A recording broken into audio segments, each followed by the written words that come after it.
Welcome to our channel. If you love powerful, emotional stories with twists and unforgettable characters, you're in the right place. Don't forget to hit the subscribe button and turn on notifications so you never miss a new story. Now, sit back, relax, and enjoy $1 million and the Sweet Trap. My name is Rachel Bennett. I'm 23 years old and the only daughter of William Bennett, CEO of Bennett Holdings, one of New York's largest financial investment firms. I've been working in my father's company for just over a year, ever since I graduated with a degree in business administration from Columbia University. I never wanted special treatment. I started from the bottom, working in the PR department, handling crisis communication, project reports, and late-night emails. Even though I'm the boss's daughter, I've always tried to prove myself through hard work. I knew my father respected that. My mother passed away when I was 10. My father never remarried, but over the years, there was a revolving door of beautiful women in our lives. Most didn't last more than a few months. They came, charmed, and left, usually with designer bags and luxury cars, until Sabrina Delaney appeared. She was unlike any of the others. Sabrina was 34, a former interior designer who later shifted into image consulting for high-profile executives. She had a classic kind of beauty, chestnut waves, flawless skin, and amber eyes that drew people in. But more than that, she knew how to carry herself. Calm, soft-spoken, never too pushy. She was just the right amount of humble to make even someone like me, who always kept her guard up, think, maybe this one is different. She didn't invade my space. Occasionally, she cooked for us. Sometimes she asked about my work. I even got sick once, and it was Sabrina who brewed me ginger tea and sat by the couch until I fell asleep. She never tried to compete for attention. She walked beside my father like a quiet shadow, one that smiled. Even my grandmother, Irene, who notoriously disliked every woman not named Margaret Bennett, warmed up to her after a few church outings. Sabrina started taking her to her doctor's appointments, something I was usually too busy for. I genuinely thought she was a good person. Until that afternoon, I was stepping out a long strategy meeting when my phone buzzed. It was my father's personal secretary, Helen, and her voice was shaking. "Rachel, you need to get back to headquarters right now. It's urgent." I grabbed a cab straight to our Midtown office. When I reached the 28th floor, executive level, the air felt heavy. Every senior executive, financial controller, auditor, and even our corporate lawyer was in the glass conference room. My father stood at the center with a face I had never seen before, cold, stern. And across from him sat Sabrina, looking pale but composed, her hand resting lightly on her belly. Her belly. That's when I noticed. She was pregnant. "Rachel," my father said slowly, "a transaction of $1 million has been made from the company's special development fund to a personal account under your name." I froze. "What? No, that's not possible. I never." Sabrina gently cut in, her voice soft with concern. "Rachel, I don't believe you meant to. Maybe it was an accident. But William, the evidence is all there. You have to take action." My father motioned to the IT director, who pulled up a file on the screen. The transaction occurred on a company computer at 10:47 p.m. last night. The login credentials used were yours. I felt like the ground disappeared under my feet. "No. I went home by 9. You can check the security cams at my apartment." The lawyer added, "We're coordinating with forensic auditors. But for now, the account has been frozen, and you'll need to step back from your current role." Sabrina turned to me, eyes glistening with sympathy. "If someone used your name or login, I'm sure you'll be able to clear things up. I believe in you." That sentence hit like a slap. She wasn't my mother, and now I knew she had never been who she pretended to be. That night, I secretly reviewed the company's security footage. Only Sabrina and I had entered the building that evening. But something was off. Exactly 15 minutes of footage was missing right when the transaction supposedly happened. I stood still, chills crawling down my spine. Someone had tampered with the system, and that someone was the woman carrying my father's child. The next morning, I woke up with swollen eyes after a sleepless night. I couldn't stop thinking about those 15 missing minutes from the security footage, right at the time the transaction occurred. Who could have done that? Who had access to the 28th floor security system besides me and the IT team? The answer wasn't clear, but one thing was certain. If I wanted to prove my innocence, I had to find the person who set me up. I arrived at the office earlier than usual, carrying a backup ID badge, one used for visiting branches, which didn't log into the internal system like the official employee card. I didn't want anyone knowing I was there. I headed straight for the auxiliary server room. The door was locked with a digital keypad, but I'd seen Jack, the IT engineer, punch in the code many times before, 0718, his daughter's birthday. A soft click. The door opened. I stepped inside and took a deep breath. In the dim yellow light, I rummaged through the storage drives of the backup security system, where footage was sometimes temporarily stored before syncing with the main system. I didn't know much about tech, but I had a hunch. And my hunch was right. I found a video file that didn't match the timestamp of the others, a 15-minute clip labeled Backup 47. My hands trembled as I hit play. The screen lit up with Sabrina. She entered my father's office, walked to the desk, and pulled something from her purse, a USB drive, perhaps. She plugged it into the computer and began typing quickly. A few minutes later, she pulled the device out, fixed her hair in the mirror, and walked out like nothing had happened. I felt sick to my stomach. It was her. She had accessed the system, erased the evidence, and transferred the money to an account under my name. My name wasn't just exploited, it was weaponized. I copied the footage onto a small portable drive. No one could see it yet, at least not now. If I revealed it immediately, who would my father believe? The woman carrying his child, or the daughter he now doubted? I needed more. I needed to understand. Why would Sabrina do this? I started digging into her real identity. Sabrina Delaney sounded elegant, but when I searched New York residency records, I only found a woman named Sabrina Owens, previously investigated for embezzlement at a firm 7 years ago. I dug deeper into an old online forum where corporate employees anonymously shared office warnings. One user, Bright Eagle 78, had posted a thread warning about a woman who targets wealthy businessmen, fakes pregnancies, and disappears after extracting money. I messaged him directly. A few hours later, he responded. Her real name is Emily Owens. She ruined my brother's life. The baby? It never existed. My hands went cold. So the pregnancy was a lie, too. I didn't know how my father would react when he learned the truth, but I knew one thing. This game wasn't over. Sabrina was intelligent, cunning, and incredibly good at pretending to be an angel. I had once trusted her. Now, I would use that trust to bring her down. 2 days had passed since I found the backup footage. I kept it hidden, protected like a loaded weapon. I didn't rush to confront Sabrina or my father. This wasn't a war I could win with emotions. It had to be strategy. And Sabrina? She acted as if nothing had happened. She floated through the house in silk dresses, hands gently resting on her belly, their baby bump. My father pampered her, fresh juices, spa appointments, even a private chauffeur. He even canceled 3 meetings to take her to her OB/GYN appointment at a private clinic in Upper East Side. That's when I saw my opportunity. I told the driver I'd be borrowing one of the cars. Then I followed them. From a safe distance, I watched as Sabrina stepped out of the car and kissed my father goodbye before walking into the Lansbury Women's Clinic, a discreet building known for celebrity clientele. I waited in the cafe across the street, watching through the glass window.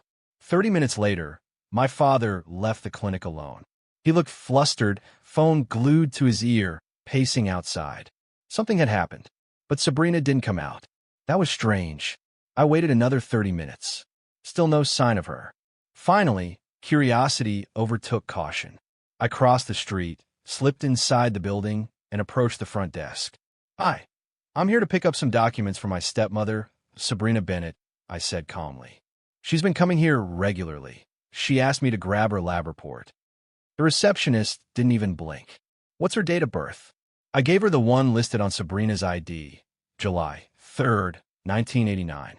Click. Typing. Pause. Then the woman frowned. I'm sorry, ma'am. We don't have any patient under that name or birth date in our system. My stomach dropped. That's odd. She was just here today. The receptionist shook her head. No one by that name checked in today or in the last month. I thanked her, left, and returned to my car. My heart pounded so loudly I could barely think.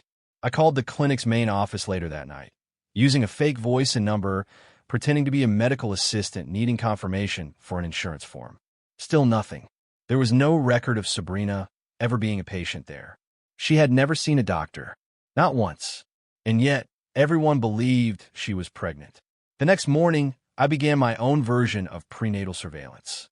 I watched her closely, how she walked, what she ate, how she touched her belly. She avoided caffeine, sure, but she drank wine at dinner when she thought no one was watching. I noticed she never let the housekeepers touch her purse. She kept it with her, even the bathroom.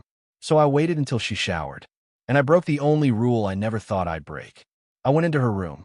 It was spotless, almost staged. Nothing out of place. Until I opened the closet and found a small black suitcase, zipped tight, hidden behind a stack of old coats. Inside were stacks of documents and a silicone pregnancy belly pad. I stared at it. Flesh-toned, adjustable straps, realistic texture. The baby bump was fake. I sank to the floor, the truth hitting me like a freight train. She was faking the pregnancy, faking the emotions, faking everything. And I now had enough to destroy her.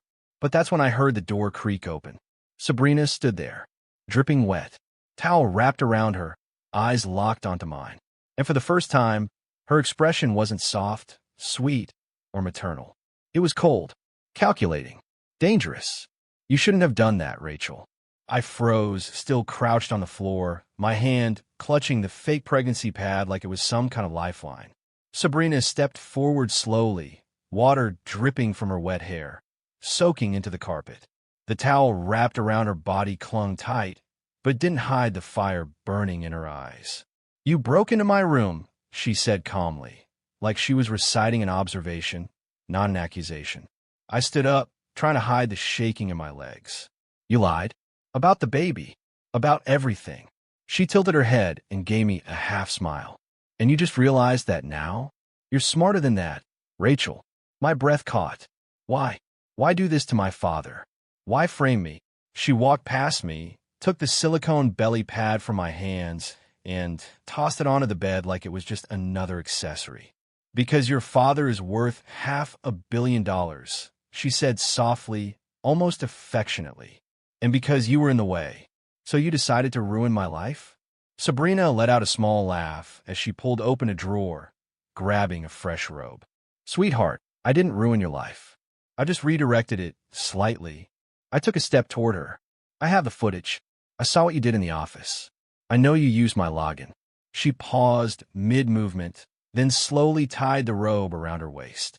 "I figured you'd find it. You're stubborn like your mother." That stopped me cold. No one ever mentioned my mom. Not unless they knew her. "You don't know anything about her." Sabrina met my eyes, and for a second, something flickered. Regret? Pain? But it vanished. "You're right. But I know she never taught you how to survive. I, on the other hand, have learned the hard way." She walked to the window, looking out over Manhattan's glowing skyline. "This world isn't kind to women like me. Women without names, without money. I learned how to wear masks because the truth never gets you anywhere." I felt a strange tug in my chest, an unwilling sympathy. But then I remembered. She stole $1 million. She nearly destroyed my career. And she faked a pregnancy. "I'm not going to stay quiet," I said, voice firm. "I'll tell my father everything." Sabrina turned back to me, the softness gone. "You think he'll believe you? After everything I've shown him? After the sonogram photo I gave him? The letters I forged from the clinic?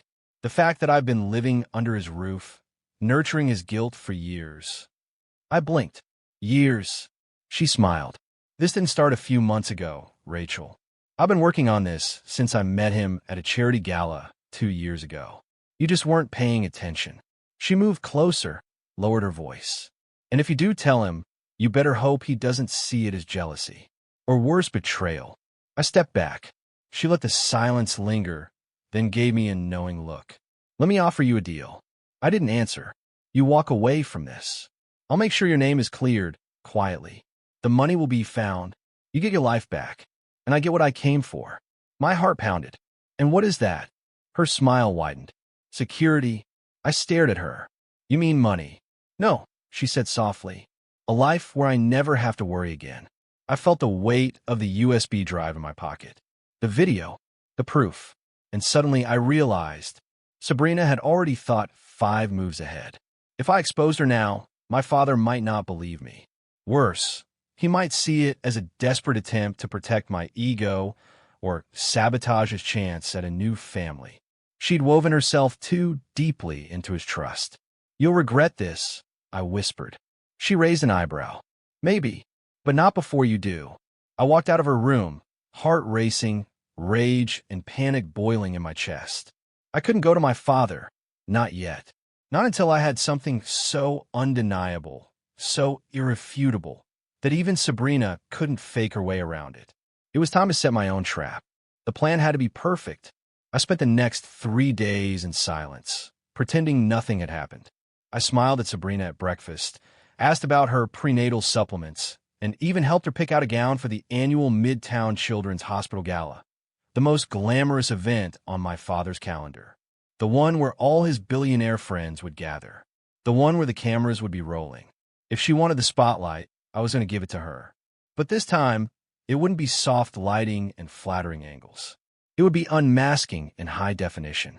The key was evidence. Not the video I had, at least not alone. I needed people who would vouch for what I found. People outside my family. People who didn't think I was just a jealous daughter acting out. So I called Liam Rhodes, a journalist I knew from college who now worked for the Herald. He owed me a favor, one I never thought I'd cash in. When I told him what I had, he didn't hesitate. "You give me names, dates, proof she's a con artist, and I'll be there in a tux with a microphone." Perfect. While Sabrina was busy scheduling her manicure and choosing between diamond or pearl earrings, I tracked down Bright Eagle 78, the anonymous forum user who had warned me about Sabrina's past. His real name was Nathan Cole, and he agreed to meet me in person, bringing along a police report and his brother's sworn statement. His brother had nearly lost everything after falling for Emily Owens. That was Sabrina's real name, and now I had the paper trail to prove it. Next, I contacted the Lansbury Women's Clinic. I begged the receptionist to send an official letter confirming that no patient named Sabrina Delaney or Emily Owens had ever received prenatal care at their facility. To my surprise, they agreed. The net was tightening, and Sabrina had no idea. The night of the gala arrived like the calm before storm. The ballroom at the St. James Hotel sparkled under crystal chandeliers. Waiters in white gloves passed around champagne, and the city's elite mingled in velvet gowns and tailored suits. Sabrina arrived on my father's arm, radiant in a silver gown that shimmered like stardust. She had one hand on her belly and the other looped around his, smiling sweetly like the mother-to-be of the century. People flocked to her. "You're glowing, darling. Is it a boy or girl? Bill, you've never looked happier." My father beamed. My grandmother nodded proudly from her table. Even I had to admit, Sabrina was playing the part flawlessly, until the microphone clicked on. Liam stood center stage, adjusting his bow tie. "Ladies and gentlemen, thank you for supporting tonight's fundraiser. But before we begin the auctions, we have a surprise guest. Someone with a remarkable story about truth, trust, and identity." Sabrina's smile faltered. I stepped forward. The spotlight followed. Whispers swept through the room like wildfire. I reached the stage, clutching a small envelope in one hand and a flash drive in the other. "My name is Rachel Bennett, and I have something to share about a woman you all know as Sabrina Delaney." Gasps. Sabrina froze in place. My father's face went pale. The woman standing beside my father tonight is not who she claims to be. Her real name is Emily Owens. She has a history of fraud, of conning powerful men. She faked her pregnancy, framed me for embezzlement, and has been manipulating this family from the moment she arrived. I handed the envelope to Liam. Inside, the clinic's letter, Nathan's documents, and a copy of the security footage. He inserted the USB into the laptop. The screen behind us lit up, and there she was, on camera, in my father's office, plugging in the drive, transferring the money. The room erupted. Some people stood in shock. Others whispered, took out phones. My father looked like he'd been stabbed in the heart. Sabrina stood frozen, For the first time, she had no script, no graceful exit, no way to fake her way out. I turned to her. "Your move." She blinked, took a breath, and ran. Literally. In heels. Security stopped her at the door. The silence after the storm was deafening. Sabrina, or Emily Owens, as we now knew her, was escorted from the ballroom in handcuffs, her silver gown trailing behind her like the last thread of a perfect lie unraveling. She didn't fight. She didn't speak.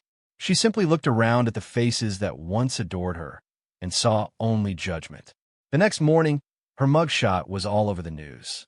Socialite scammer caught in charity gala sting. Fake heiress faces federal fraud charges. Pregnancy hoax and $1 million heist exposed. But the headlines didn't give me peace.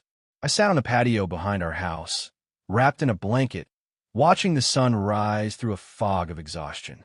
I hadn't slept, not really. The adrenaline had burned off, and what remained was a hollow ache I hadn't expected. Everything I had done, the digging, the lying, the public unmasking, had been necessary. But it didn't feel like victory. It felt like loss. Because no matter how I looked at it, my father had loved her, and I had shattered that illusion in front of the entire city. I heard the sliding door open behind me. It was him. He walked slowly, not the commanding CEO the world knew, but a tired, broken man in sweatpants and an old Columbia hoodie. He sat beside me without a word. For a while, we just listened to the wind moving through the trees. Finally, he spoke. "You saved me from her." I didn't answer. "You saved our company, our name. You did everything right."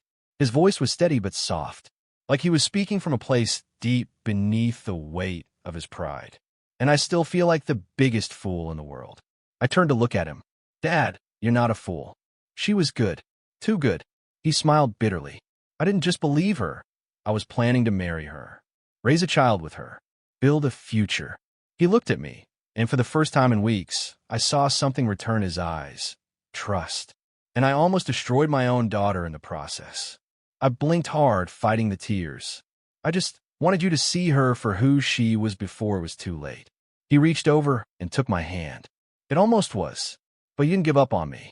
I don't know how to thank you for that." "You don't have to," I whispered. "Just promise me something.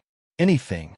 Next time you fall in love, listen to your gut, but also listen to mine." He laughed. A small one, but it was real. In the weeks that followed, Sabrina's trial became a media frenzy. Multiple victims came forward. Bank accounts were traced. She faced charges for identity theft, fraud, tampering with federal systems, and falsifying medical records. I didn't go to the hearings. I didn't need to. Instead, I went back to work. I moved to a different department, internal risk and compliance.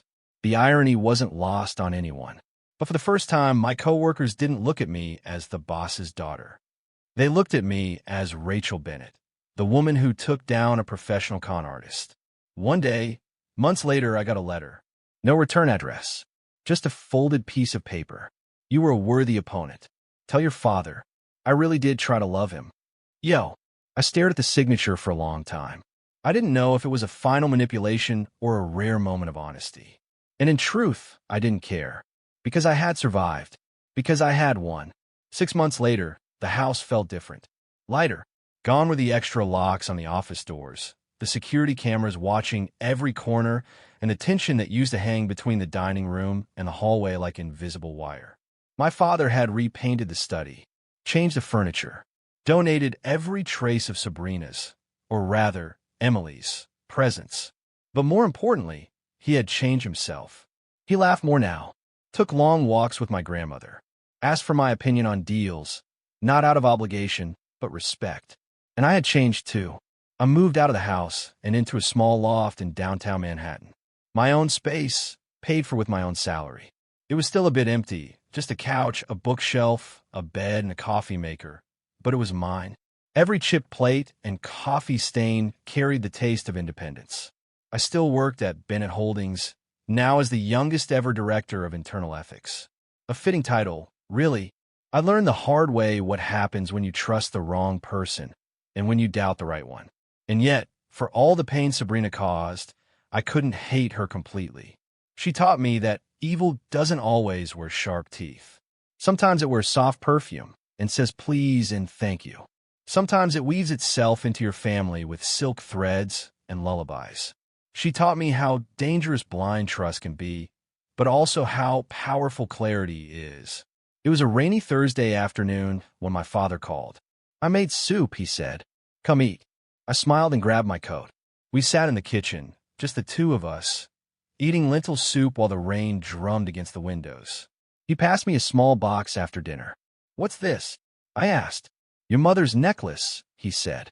"She wanted you to have it when you turned 25, but I think you've earned it early." I opened the box. Inside was a delicate gold chain with a tiny sapphire pendant.